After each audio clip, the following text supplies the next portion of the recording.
भारत निवडणूक आयोगाने महाराष्ट्र विधान परिषदेतील स्थानिक प्राधिकारी मतदारसंघाच्या द्वैवार्षिक निवडणूक कार्यक्रमाची घोषणा केली आहे। त्यानुसार सांगलीसह सातारा स्थानिक प्राधिकारी मतदारसंघ द्वैवार्षिक निवडणूक 2026साठी गुरुवार दिनांक 18 जून 2026 रोजी सांगली जिल्ह्यातील 5 व सातारा जिल्ह्यातील 7 अशा एकूण 12 मतदान केंद्रावर मतदान होणार आहे।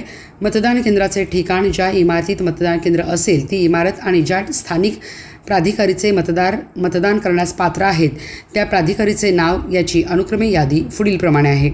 सांगली जिल्ह्यातील मतदान केंद्रे: कडेगाव तहसील कार्यालय कडेगाव, पात्र मतदार कडेगाव नगरपंचायत कडेगाव व पलूस नगरपरिषद पलूस।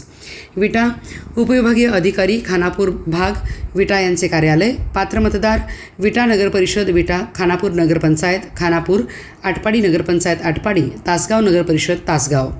ईश्वरपूर तहसील कार्यालय वाळवा ईश्वरपूर, पात्र मतदार उरण ईश्वरपूर नगरपरिषद उरण ईश्वरपूर, आष्टा नगरपरिषद आष्टा, शिराळा नगरपंचायत शिराळा। सांगली अपर तहसील कार्यालय सांगली जुना पुरवठा विभाग, पात्र मतदार जिल्हा परिषद सांगली मिरज कुपवाड शहर महानगरपालिका।